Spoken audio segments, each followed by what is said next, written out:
December meeting of the Southwest Vermont Union Elementary School District. Time is 5 o'clock. So our first agenda item is the Pledge of Allegiance. So I would invite you to rise.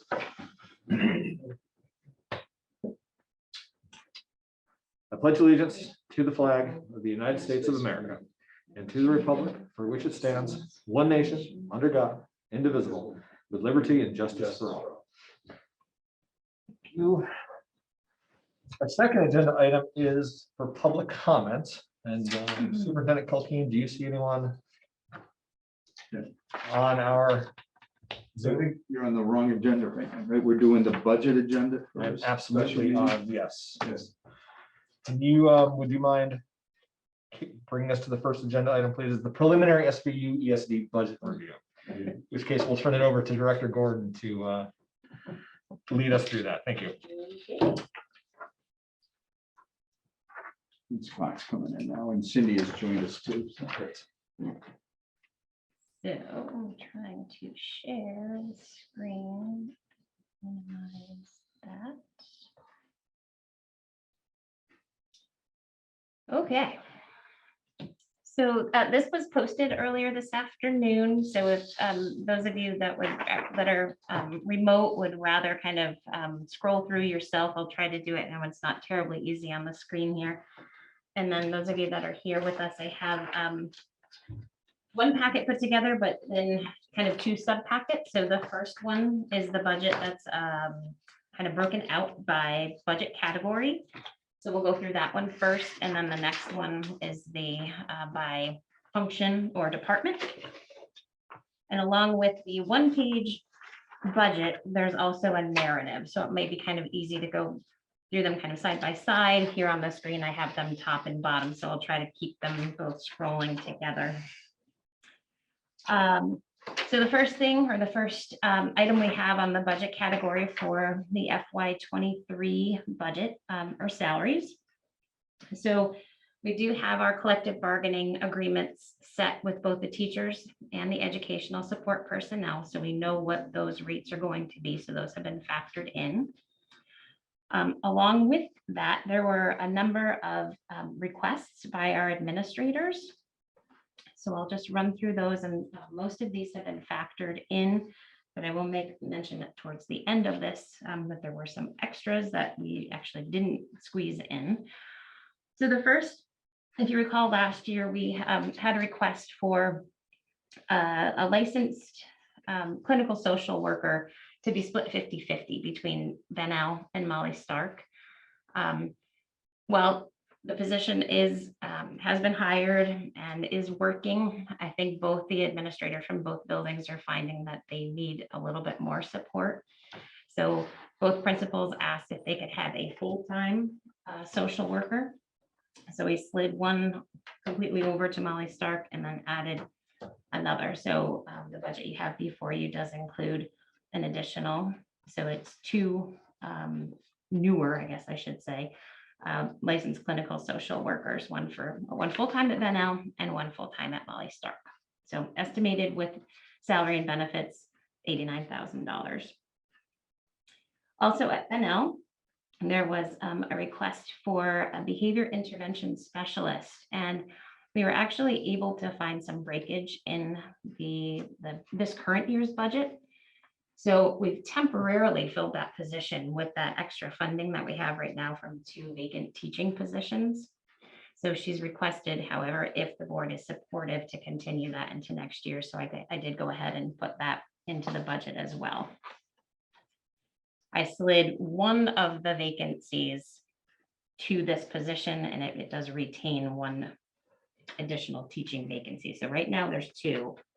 Next year's budget, there's only 1 teaching vacancy, and based on projected enrollments, it looks like she might need an additional teacher. Along with that, there is also a request for that same position at Monument. So that would be a completely new hire in next year's budget. No one in that position as of yet. Request for another guidance counselor at Benel. So each of these, surprisingly enough, the kind of the standard that we use for positions that are coming in on the teacher scale versus those that are non-union are pretty close to that $55,000 base salary mark. And then with full benefits, they're all 89. So it's not like I just threw 89 at it. It's just where how things are kind of lining up. So another $89,000 for that, and that would be a licensed position that ends up going into the collective bargaining unit of the teachers. Elizabeth, or Principal Grunberg, also asked for some additional support for her nurse. And although we kind of tossed around a few ideas, we thought that the LPN, the licensed practical nurse or health room assistant, might be the best way for her to go. So that is a position that would be in addition to the educational support personnel union. And that with the benefits is estimated at about $60,000. So that has been included. Another, Renee, we had a guidance counselor at Benel. Is that a second counselor? correct, yes. Oh, thank you.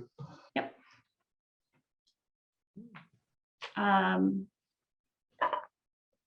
So the health room assistant or an LPN at Benel, the next one on the list there is to add the intensive special needs specialist back in for the learner support center at Molly Stark. This was a reduction last year as kind of an offset to help support the budget with the request of that clinical social worker. Because this is an SVSU position, all of our para positions are at the SU level. I did not build that back in because it is directly assessed to this district. So I wanted to make sure that the board was supportive of that before I built that back into the SU budget. So I do have that noted in bold that I did not put that in the SU budget yet. I'm adding that in with benefits, about $40,000. And then based on projected need for a second section of second grade in at Pownell Elementary, we've added another teaching position down there. Sixth And- grade, Renee, not second grade. I'm sorry. Sixth grade, it says it right there. I don't know why I said second. And then a reading teacher in Shaftesbury was another request, which we have factored into the budget that you have before you. And then two more positions.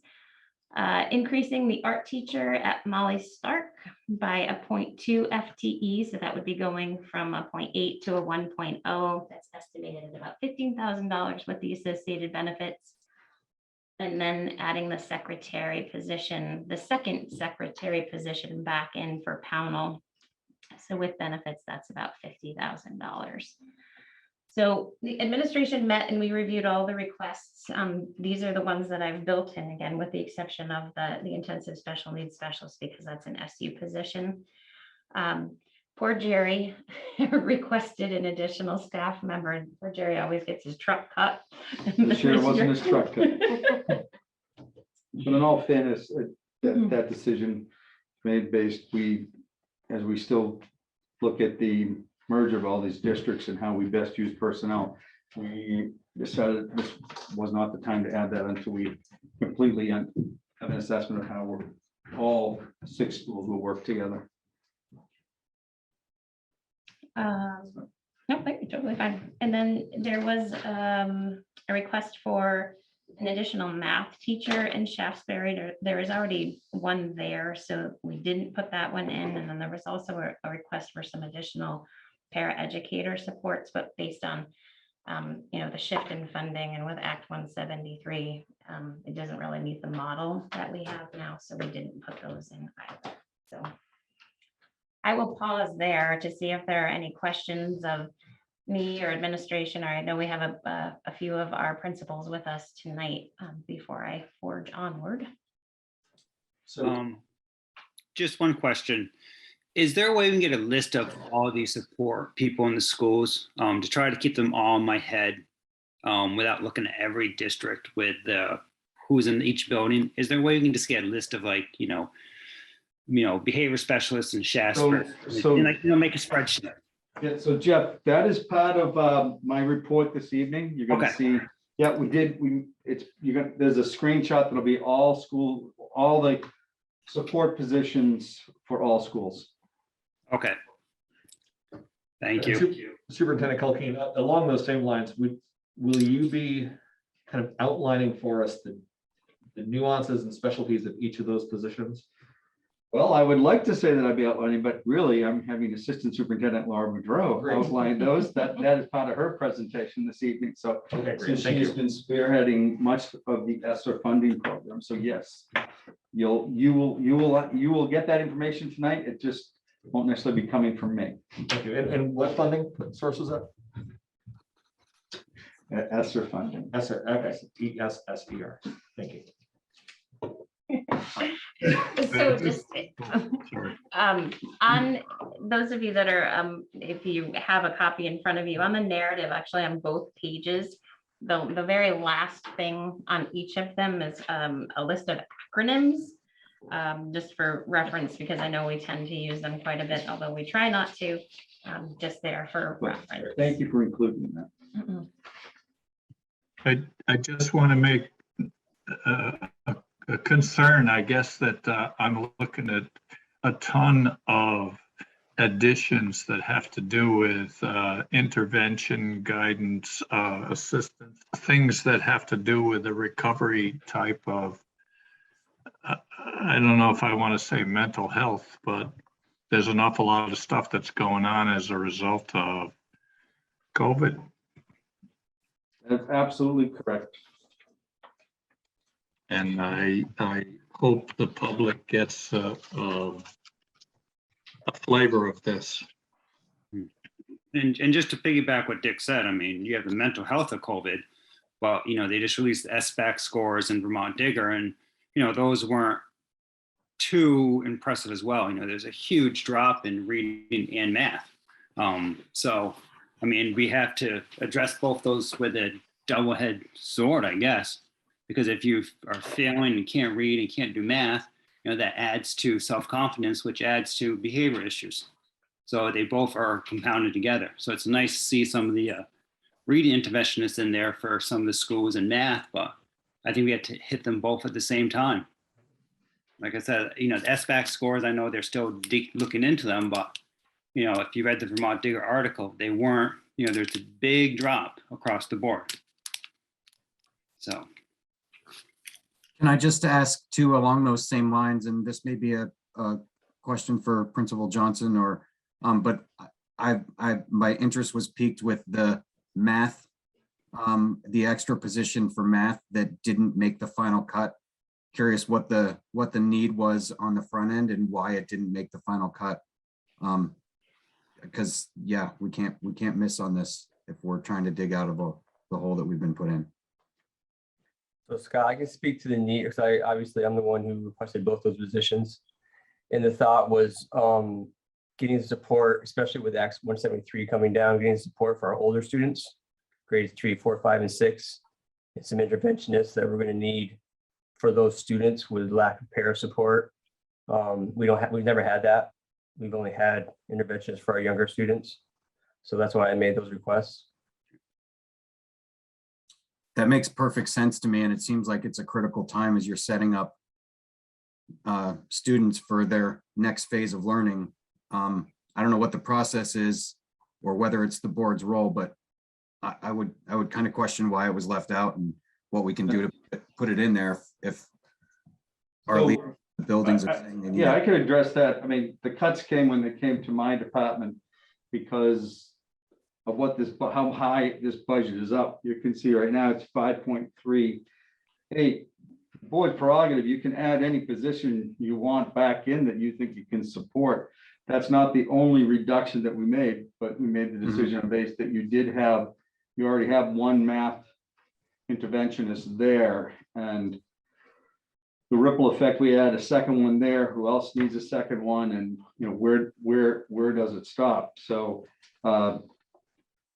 any principal, I was torn, Scott, of just giving you the budget just the way it came with every request from the principals for, that they know what best is for their building, but we do have some responsibility to balance out what each school has and at what cost are we willing to support. I don't know what this budget would have looked like percentage wise, Renee, if we didn't make any reductions from what was asked for. They'd be a couple $100,000 more. More, yeah. So it's, Quick question. anyone could that advocate for position- putting any position back in. Well, I don't guess have I an should issue ask, is this position something that we would think of as needing to be a permanent, or is this position helping us out of the situation that this whole thing has put us into? I've long wanted the position for the upper grades because we've always had a reading and a math interventionist. That I know our reading is a titled position, but there's only one person per each subject and they can only go so far. And so when a student leaves second grade, sometimes they can get some intervention in third depending on schedules, but then they don't get that support anymore. And it's been successful in the younger grades, but then they lose it once they get to the older grades, and there's still a need there. It's always been there, Scott. It's more so now because of COVID, obviously. There's definitely been some loss, and the support would be even more so. But I felt the need has always been there. And like I said, I can only go with what I'm seeing from the state when they release the scores. We're talking fifth graders went from 42% in math as I think proficient to 30%. And not seeing what our district has done. I mean, our district in the past couple of years have been lower than the state level in math for those groups. So, I mean, if we're only at 30% of the state level proficient in math, that's 1 out of 3 kids who are able to do math at 5th grade. So, I mean, there really is a need for, that math support at the upper level. So you're talking about that in one school out of 6. So if you permit, I'd like Laura to address the math intervention position. Yeah, and so we want to also be really careful with our language because we receive funding, title funding is one of the grants that we received to, and Title I in particular is what we're talking about, that supports intervention. And right now, the first step is we have a district literacy plan. And so we have interventionists now, title funded interventionists in all 6 elementary schools. We have, except for Monument does not have a title funded interventionist. They have a reading teacher, because we have to be really careful too with supplanting versus supplementing. And so this is one of the areas we just want to be super careful with, in that so there's a reading teacher at Monument, which is different than an interventionist because they can do different things. And I think when you then, so we have 1 math interventionist in our district, and it is a part-time interventionist. And they are with title funding, and they are actually it's a little more than a half time at Monument, because they have a locally funded reading teacher that does a variety of things to support classroom instruction. So if you are interested, and we have expended all of our Title I money basically on totally staffing right now to support literacy. So if you are suggesting that you want reading or math, you're interested in exploring math personnel, teachers that could support math. We want to be really careful with our language, like math in instruction and support for students. That's something as a group, I think, and you would want to do that, and then they could be shared among the 6 elementary schools. Where we have to be really careful, though, is if we start to build this with local money for math to support math, we cannot then go back and use title money. So we've closed the door, because that then is considered, that's considered that if you've used grant money to fund something, and then you then go and use local money, that means that you've built in enough infrastructure that you now can support it going forward. That's the assumption. So if you are saying as a board, you can say, we would like to support some math teachers, is what I would recommend as language to support the elementary schools of the SVUESD based on data. So they would be distributed that way. That's something you can do. Just know then that you have, and I'm not saying that there would be, so it's a great conversation to have. So you can do it. Just, we have to be careful with wording and language. That's all I'm saying. I mean, I think for me, I think, it goes back to, I've asked, a couple of times, how are our kids doing? If I don't know how our kids doing, I don't know what to fight for. I mean, if we're really struggling in math and reading in school, maybe they need to be full-time positions, and not title positions. If it's something where it's, you can see a difference in, like I'll use Shasberry, a drop in Shasberry because of the pandemic, maybe that's a good use of a position. But I can't make a decision. I have no data how our kids are doing except for at the state level. Yeah. Right. I mean, we've had math testing now 2 years ago. We just came through SBACs. I know they don't have the district in the schools out yet. But I mean, how are kids doing? I mean, I kind of need to see that data to make a good decision on what the schools need. And I don't mind trying to sell it to the public. But if I'm asked that question, how are kids doing in reading? If I don't know, I can't sell it out. Well, it's not because we've been hiding the data from you, Judge. Yeah. We don't I know. have it to share. Right. Well, And we so, have the MAP scores, we have other assessment tools. Yeah. We can use the 2019 maps and 2021 maps. And so, we can see the drop. yeah, so Jeff, we're following the guidance from the assessment team at the Agency of Education to look at this year's data. So we are absolutely looking forward to, as soon as we get that release of our local data alongside, because that's their advice when we are looking with data with people this year, is to do it with that data. So we are looking And their forward to best was that. not to use the 19 or 21 Correct. data, Yes. just to focus on what Because they're you can't giving us now. compare this period of time. Yeah, but we need to compare it to something. I mean, to say that, I don't know how our kids are doing. I mean, are we talking, less than 20% of our kids are proficient in math at 5th grade? Are we at 60% across the district? Mhm. I mean, it makes a big difference. Yep. We're looking forward to looking at data, yes. Okay. All right, I will jump back in then. So the next category are benefits, and all the benefits here are associated with the positions that we either have currently in place or have been proposed. Some of the things that we know at this point in time is that the health insurance premiums have been proposed to the Vermont Department of Financial Regulation at the rate increases you see here. So definitely not as much of an increase as we've seen over the past few years, but still an increase nonetheless. So the platinum plan going up 4.4%, gold 4.5%, gold CDHP 5.2%, and silver CDHP is 2.8%. CDHP stands for Consumer Directed Health Plan. Most of our employees opt for the CDHP plans, either the gold or the silver. I would say probably most of them are on the gold plan. And along with those come health reimbursement arrangements, or HRAs, which, based on the statewide negotiating that occurred, the employer pays first. So there wasn't negotiated decrease in the amount that employers are contributing for teachers and licensed administrators. So it's a drop of $200 on each, the single tier plan, as well as any of the other tiers. So it's going from $2,100 to $1,900 on a single, and $4,200 to $4,000 on any of the other, whether it's employee plus children, employee plus spouse, or family plans.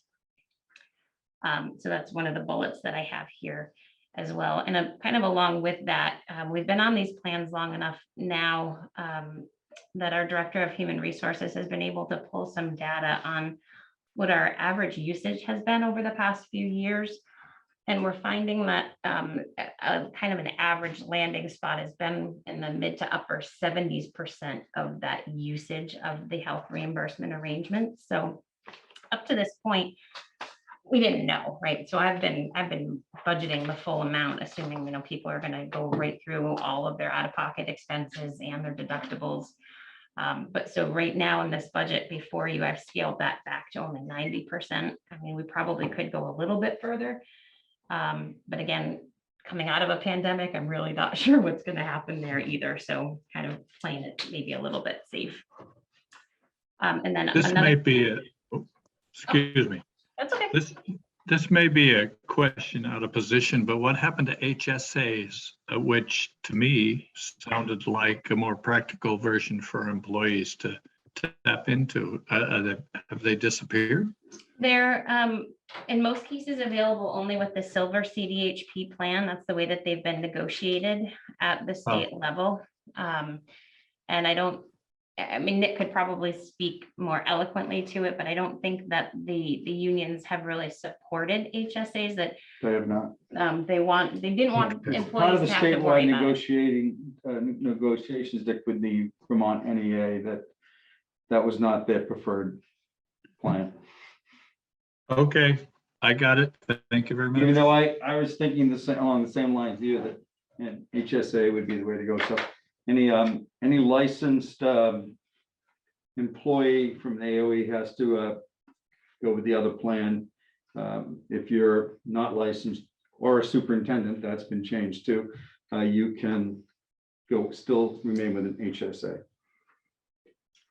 So just really quickly, what that means is like with an HRA, you don't actually have a change in money coming out of your pocket. Like it's all filtering through our third-party administrator, which is Health Equity. So the claims go to them, they pay it, they keep track of how much of that, whether it's $1,900 or $4,000 you get to. Once you hit that maximum amount, then the employee would start seeing the bills. Whereas with a health savings account, that $1,900 or that $4,000 is money that goes directly to the employee, sits in account, and then they actually have to pay the bills as they come in. But it's money that is theirs and it stays with them versus the HRA. If they don't use it, it stays with the employer. Thinking being that the HRA is more like a traditional insurance plan for the vast majority of the members, because they're not required to manage the account.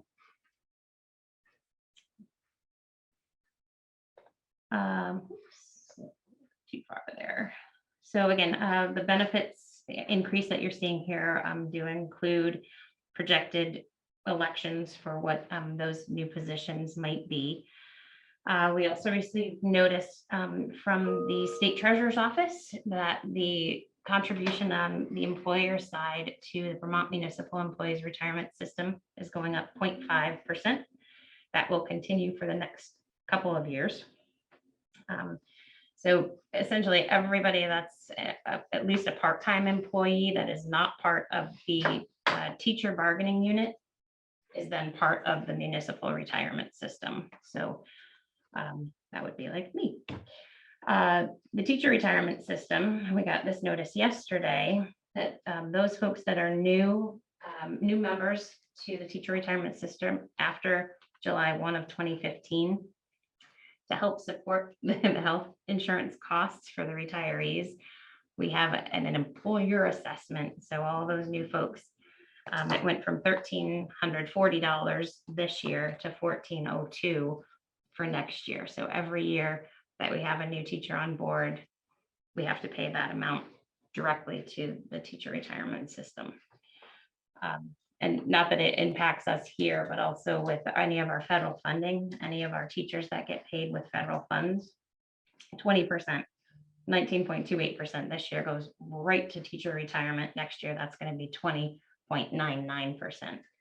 So of the federal money that we have coming in, I mean, it's a pretty significant amount of money that we have going to teacher retirement.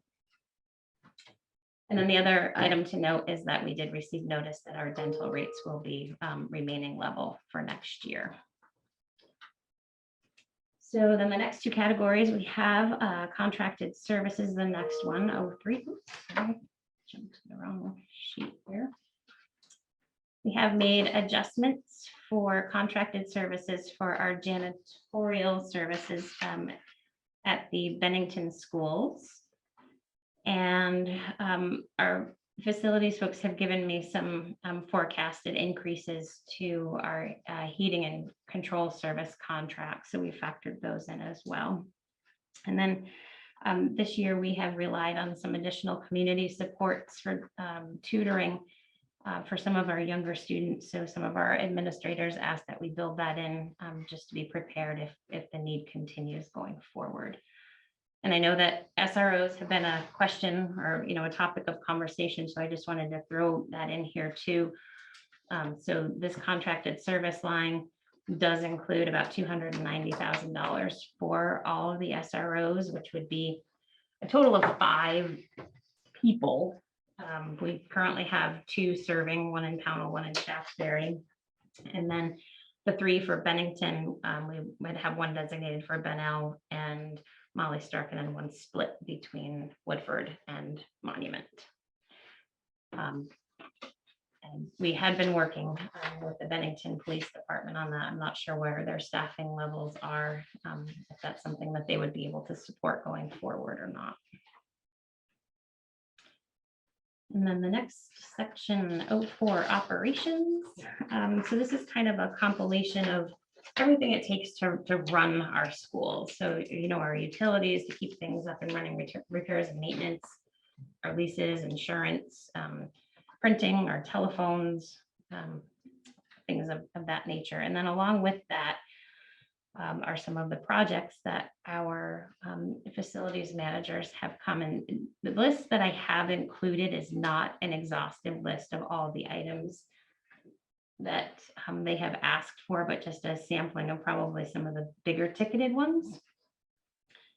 And I'm not going to go through each of them because you have it there in front of you, but I figured that because we all have an idea of coming together as a relatively new Union Elementary School District, each school district used to have its own reserve fund for capital improvements.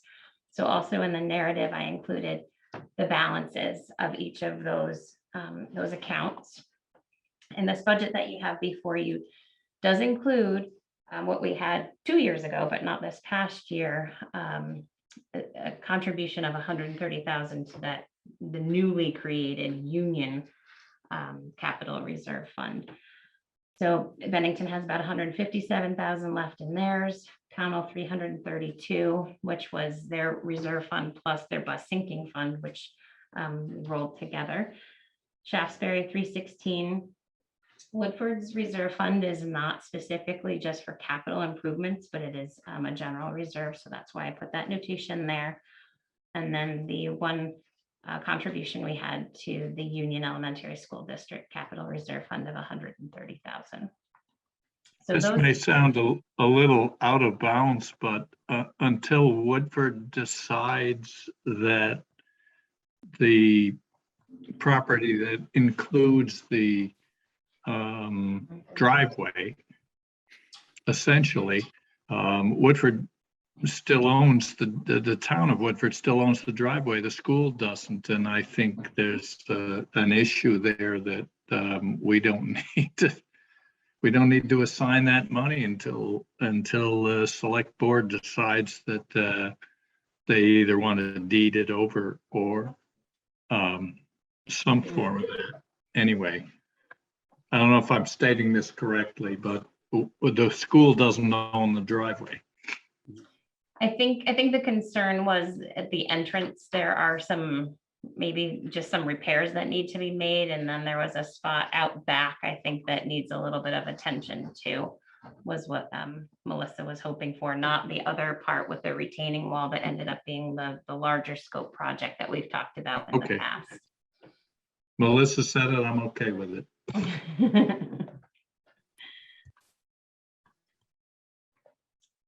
Okay, all right, go back to sharing. So I guess before I move on, I mean, I'm happy to take other questions or comments, or I can just keep powering through here. Transportation I've level funded that at this point.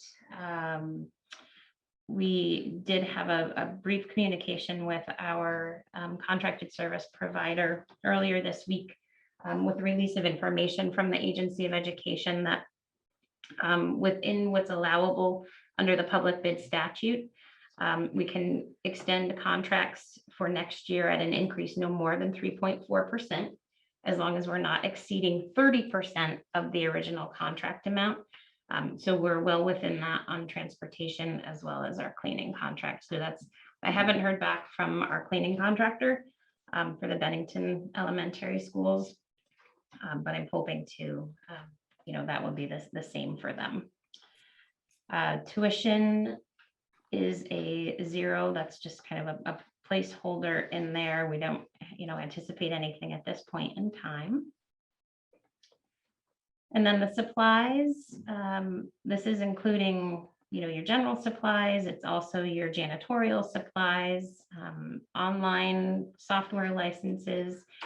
And believe it or not, it's kind of odd for some of us to think, but actually like a computer doesn't meet the definition of equipment. So we would consider this a supply as well. So anything that would have a value of $5,000. So on a single unit, something that's $5,000 or more and has a useful life of more than a year would be considered equipment. Otherwise, it's considered a supply. So a lot of the equipment budgets were actually kind of working to kind of shift up into the supply lines because I get a lot of budget transfer requests. My poor staff has tons of them like every week to move money where it needs to be to actually be spent appropriately. But on that equipment line, Jerry did request a new mower because with the union now, we actually are using the equipment that was purchased by the Bennington School District at that time to service all of our schools now. So just the wear and tear on those machines, he was looking to get a new one.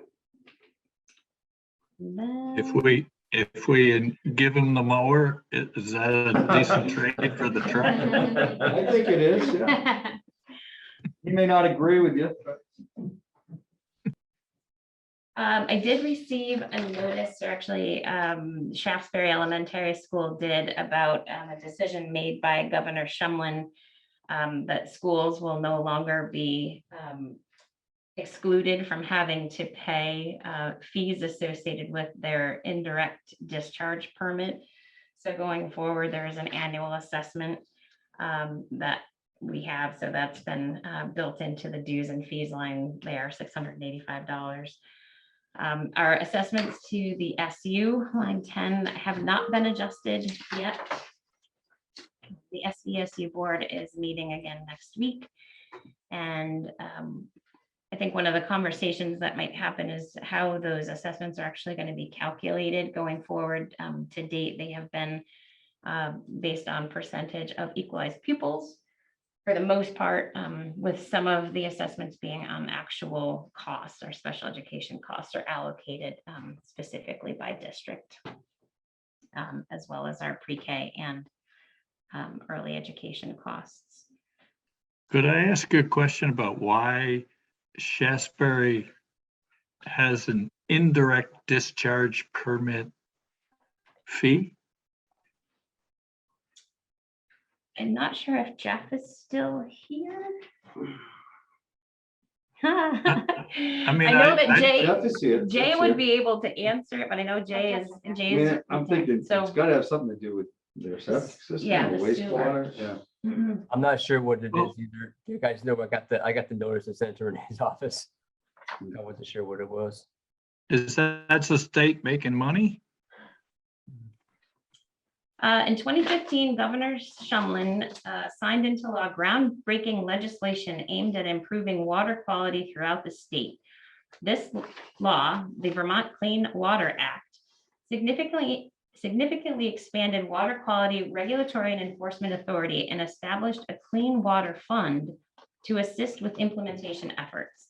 As part of the funding to support implementation of this new law, some of the Vermont Department of Environmental Conservation's regulatory fees were increased and new DEC fees were created.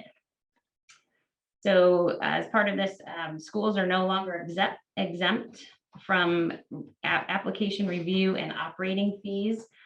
So the indirect discharge program has been charging those fees have not been, but they will, for discharge sewage under an indirect discharge permit. So I'm not exactly I'm sure. sorry. I'm sorry. I think it has to do with, yeah, the surface water, and I don't know if it's the storm water going somewhere, but we can definitely look into it and get you more information about it, but it has been an ongoing permit that they've had to have in place. No need to worry about it. I'm sorry I brought it up. That's just.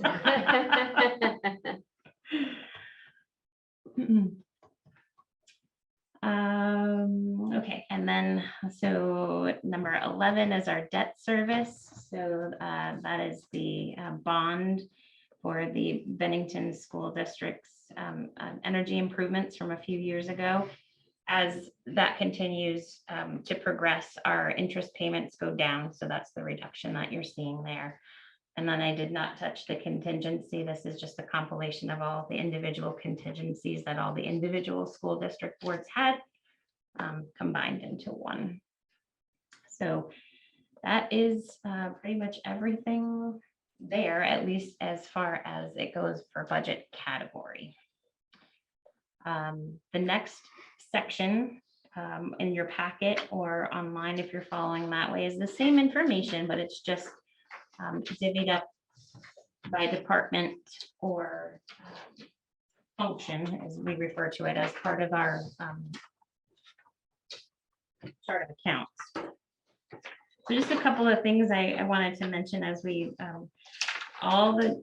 everything that I just went through is essentially kind of combined and then broken out by function now.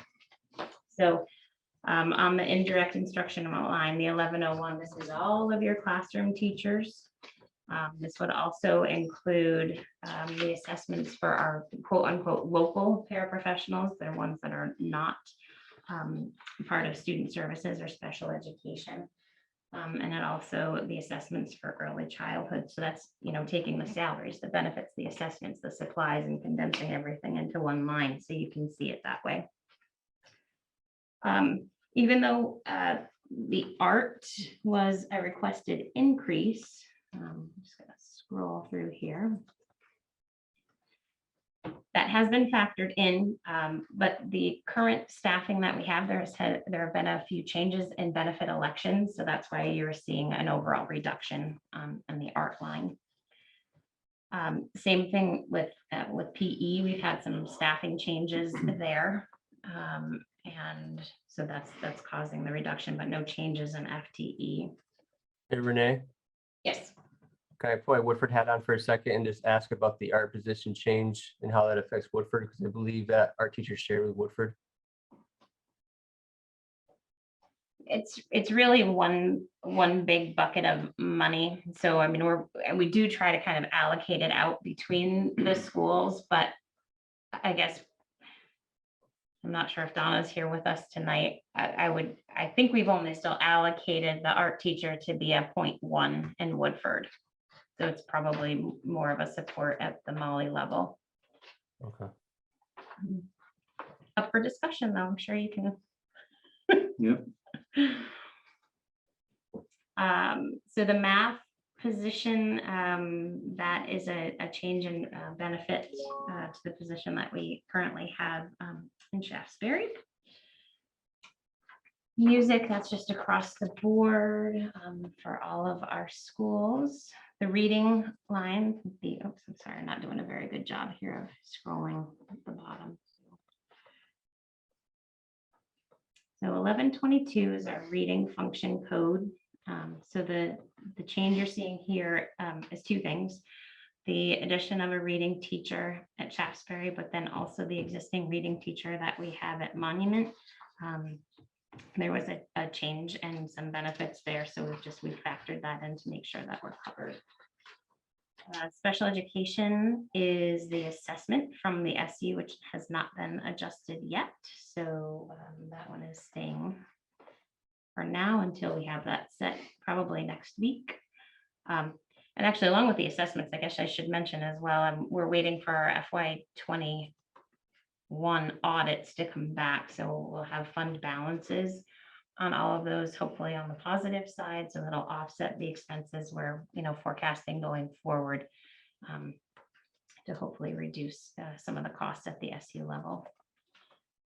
The social work line, so the 2110, we have one position there at the district-wide level budgeted to support, which what came about, I think maybe 2 or 3 years ago now, is the 611 classrooms. And this position is vacant. So typically what we do with vacancies is we kind of slide the salaries back to that kind of average that we typically see, with full benefits. So that's the reduction that you're seeing there. The position's still there, just not sure it's going to be somebody coming in at the top of the pay scale.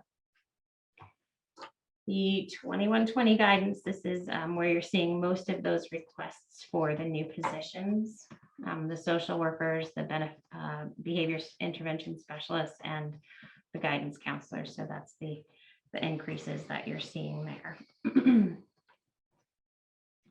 The nurse includes some new staff and their associated salaries and benefits, but also the addition of that LPN or health room assistant proposed for Benel.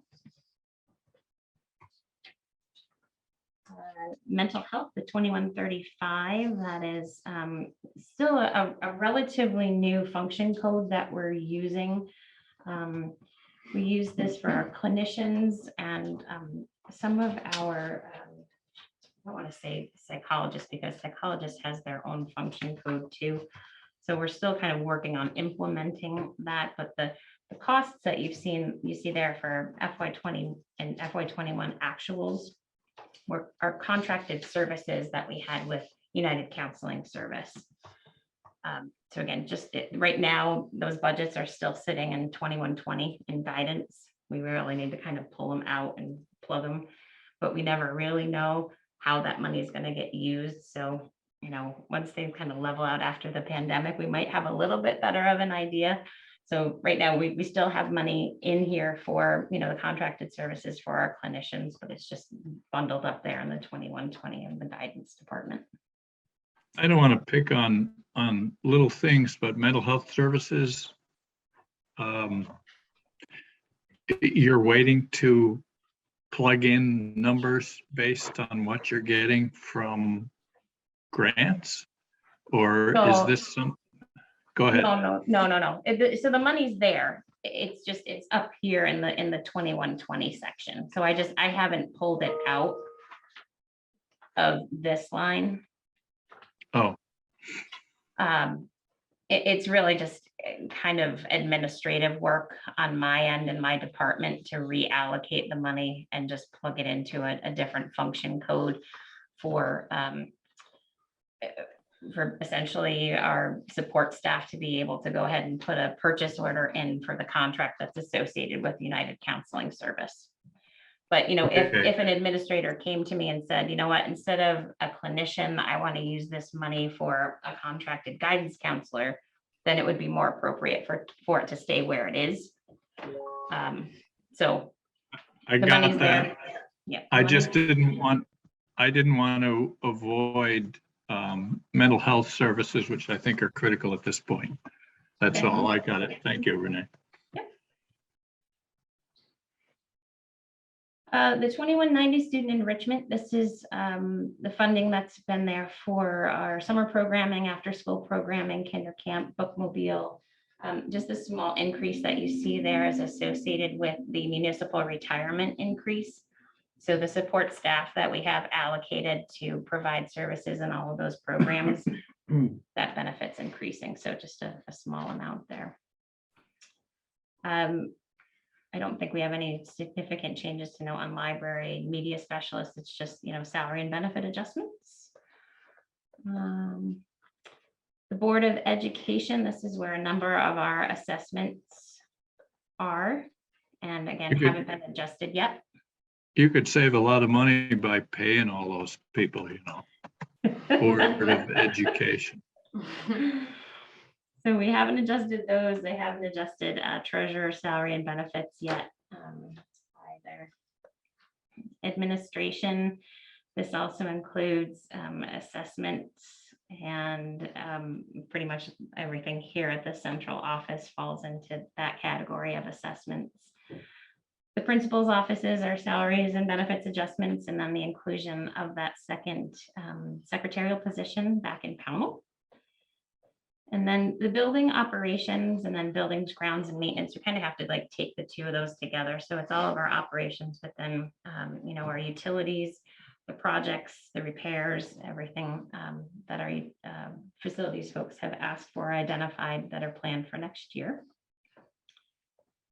2620 security and crossing guards. So this is where you see the funding for the school resource officers, but then also our crossing guards. I think last year, the year before, Jeff, we had kind of parsed out having money allocated specifically for a crossing guard in Shaftesbury. But then we figured that we could just kind of roll that back into the custodian that we increased to a full-time position.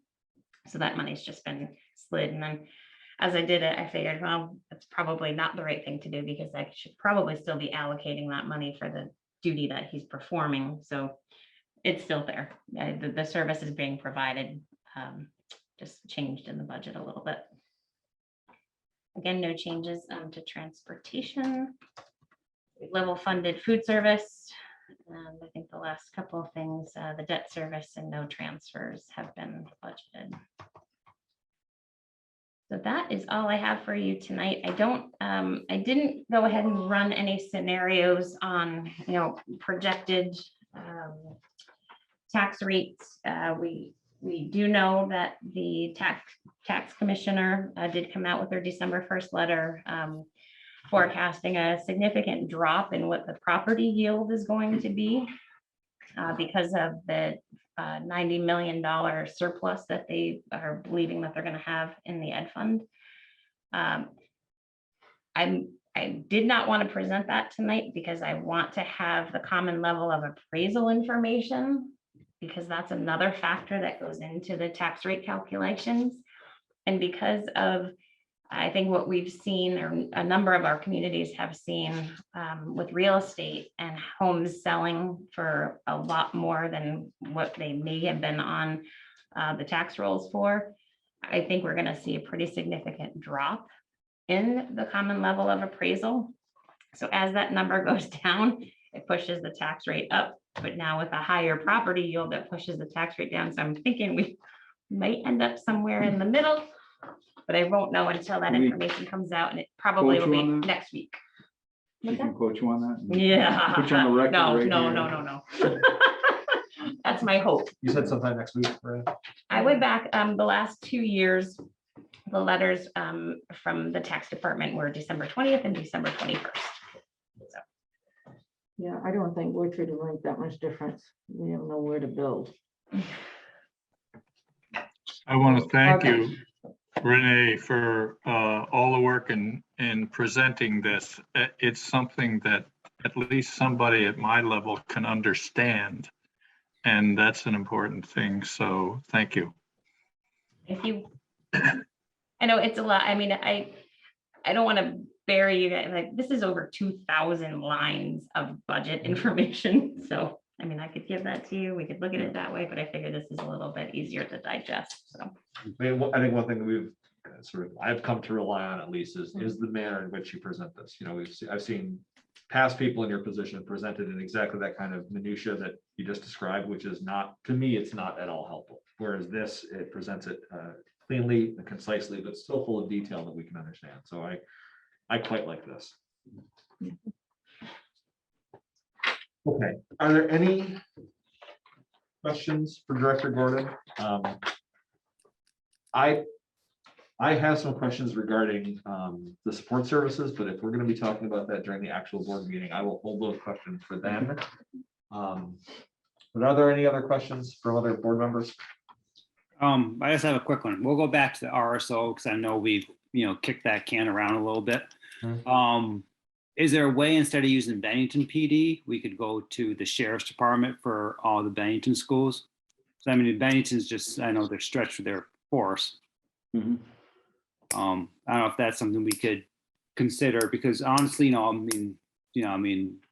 Shasbury, I think the RSO is a, member of the community and that's how I think the kids view him. And when he had his birthday last week, I swear, I think every car stopped and said happy birthday on the way out of school. It took 3 times longer to get out of the parking lot. So, I think, having, the officer up there, he's really kind of engaged with the kids. It's nice to see him when he's out there shooting basketball hoops with the kids. So, I think that's an important member of the community, just for safety and just to bring that, even we go back to the mental health, here's a guy that can actually engage the kids who are struggling some days and he can talk to them. So, it's nice to hear that from children and other families that he's really a member of the community of this school. So I think it's important to kind of consider keeping them. So Director Gordon, what would be helpful in terms of next meetings, next steps?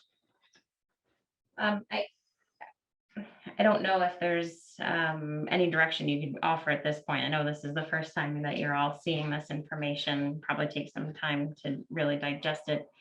If there was any consensus of a direction that you wanted me to go, things you want in, things you want me to pull, I can definitely do that for the next round. But again, Let's talk time is about not this. on our side. Yeah, let's talk about timeline. This is the earliest town meeting will be. It's the first Tuesday of the month is the first of the month, which means then Renee has to have a budget completed. The 45-day window is January 20th. Yeah, we have to have everything warned and signed and posted between January 20th and January 30th.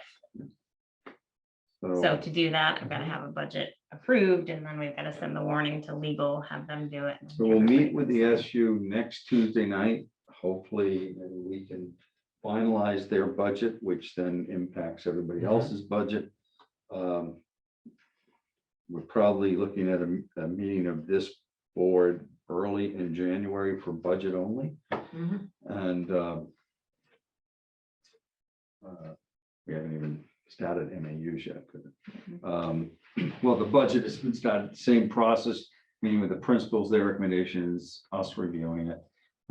There's so many moving parts into this budget process and so many people working on it. I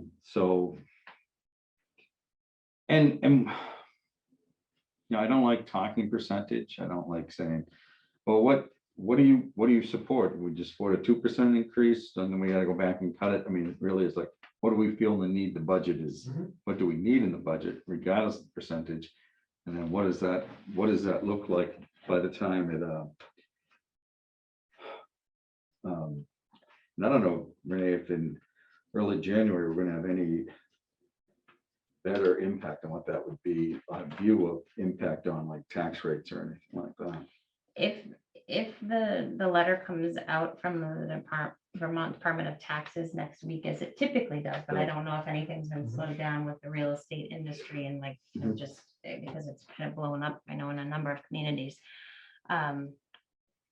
If I have that, I should be able to give you forecasts, but again, I need the SU numbers and then also our audit, so I know what our fund balance is.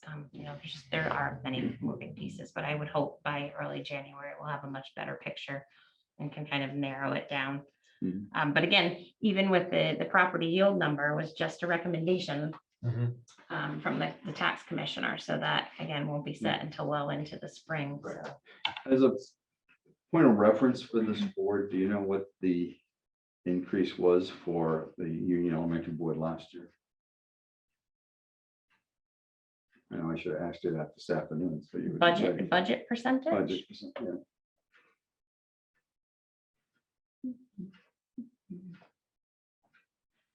Sorry, just Gotta get into the correct No, folder. that's- I should have asked you at 2 o'clock today too, so.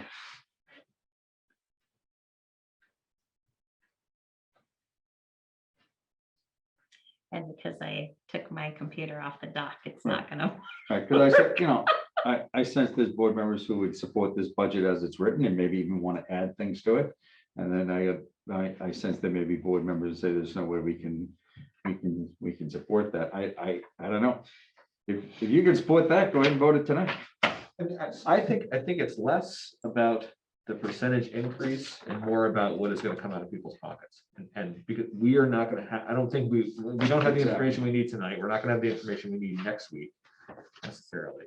Yeah. And so, I mean, I don't know that we can do much of this right now.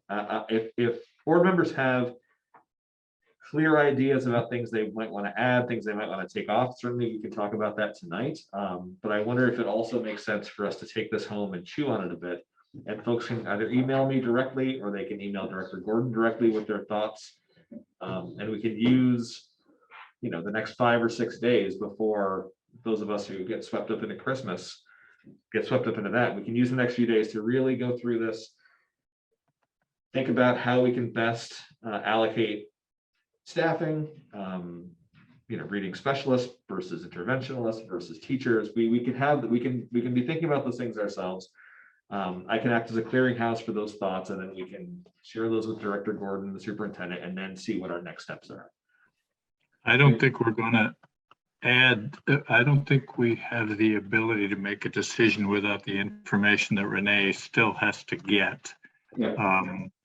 And while we can add or subtract from the budget, it depends on what information Renee gets. And once she gets that, this is a good budget from my point of view. Yeah. Renee just showed me the budget last year was up 3.67%. So considering the challenges that we're dealing with, I don't think this is an exorbitant increase. And again, I have no objection personally to adding anything to the budget that, I feel our principals have a tough enough job without me saying no to a position, but there is rationale behind what we picked no to and what we said yes to. So we can continue to have that discussion. Because actually your principals just learned yesterday, or was it today that email went out on what was cut from their requests? Yesterday we sent, so they probably even had much time. Both. Well, yeah, some got it yesterday, some got it today, so they maybe still want to advocate with us too they got an email what was cut. There has been no discussion with them about why. There just wasn't time before tonight's meeting. So one thing that would be helpful for me to hear, at least from Principals Johnson and Phillips, about what your school resource officers do, what do they do that's unique to them that other supports couldn't or don't provide. I don't know what the current data is, but at least 1.5 years ago, our district spent let me rephrase that. Our district was spending the most money per SRO than any other school in the state. And if those positions are really worthwhile, then that's important to hear.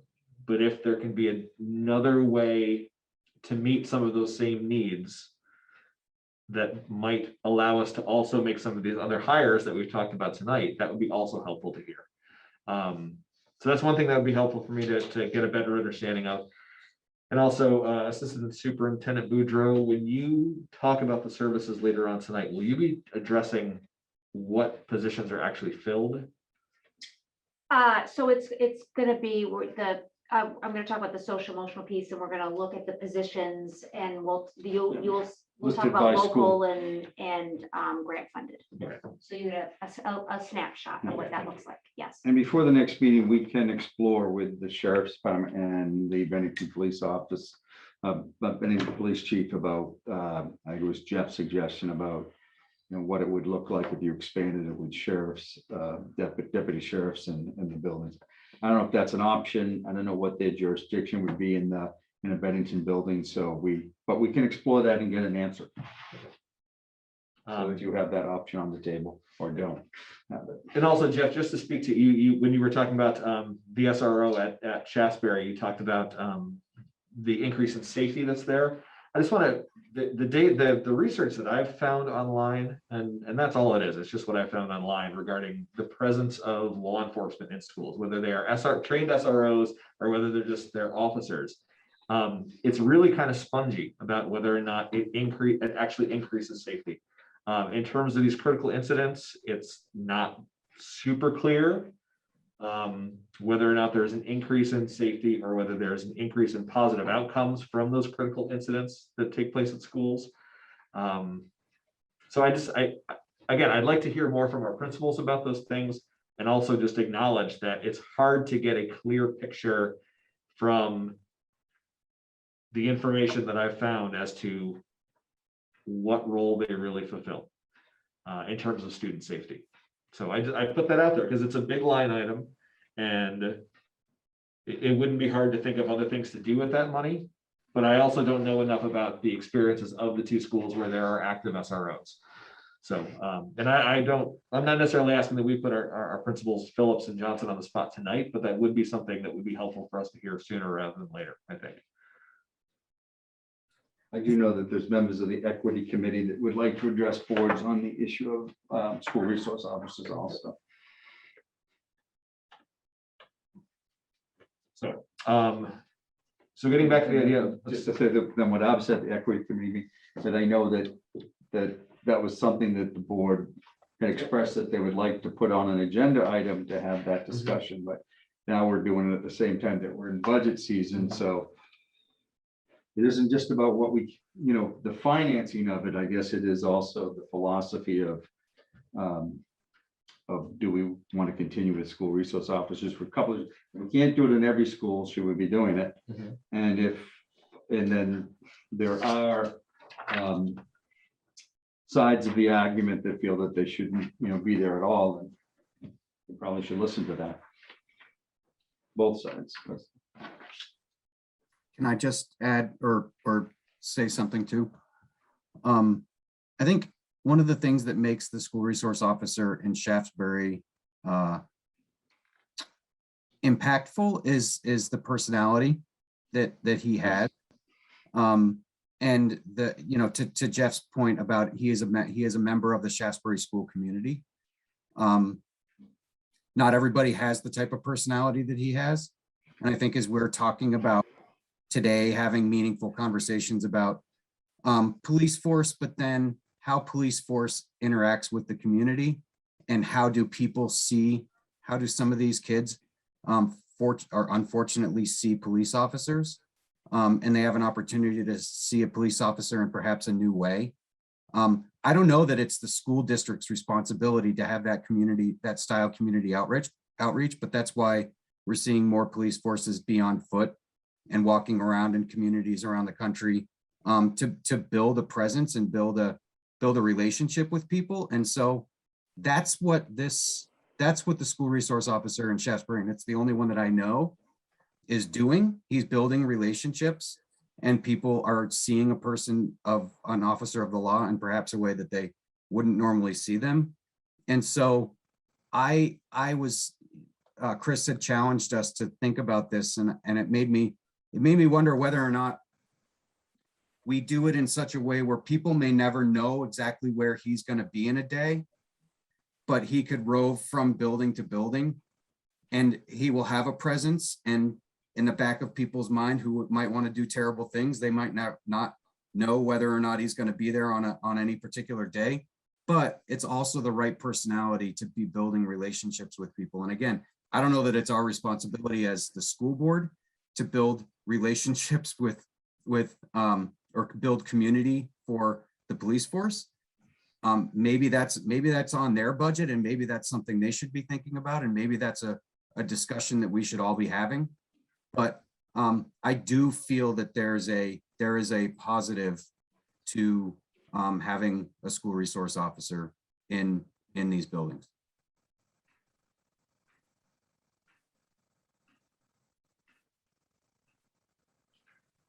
So it maybe the step to take, given the timing of the whole thing, is rather than have the equity committee and anyone else, I suppose, who has a voice or has an opinion on this, meet with the entire board, that we at our meeting, which will take place immediately following this, appoint an SRO committee that where the folks who have something they want to share with us can share with us with a small group where we're not breaking quorum, and then that committee brings those thoughts, brings the feedback to the larger board, and that can inform our conversation that way. Yeah, so an ad hoc committee for SRO discussion. All right. Just need to set another meeting time if Yep. we could. So when do you feel that letter will be here that you can then actually spend time to respond to it? I don't want to set a date too early, and we want to set it early in January, but not too early that we're not going to have additional information. Yep. No, the first week in January should be fine. What does that Tuesday look like for other school personnel? January 4th, I'm showing no meetings right now. Be the first to grab it. Okay. So if we were to say January 4th at 5, would that work for folks? Yes.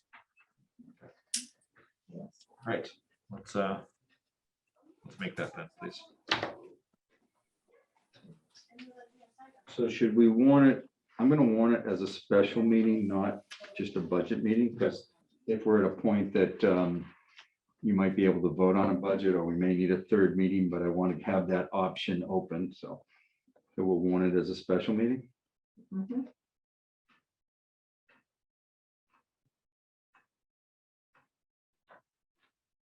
Thank you.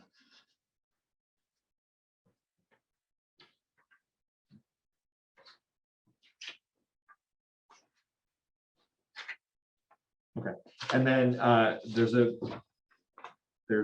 agenda item for other, but I don't know if we have anything other to do right now. So, okay, so I would entertain that a motion to adjourn this budget meeting, please. I'll make the motion. Thank you very much, Susan. Could I have a second to adjourn this meeting, please? Second. I'll second it. Thanks, Scott. Any discussion about adjourning the budget meeting? Hearing none, all those in favor of adjourning the budget meeting, please signify by saying aye. Aye. Any Aye. opposed? Any abstentions? Okay, so the budget meeting is closed, which brings us to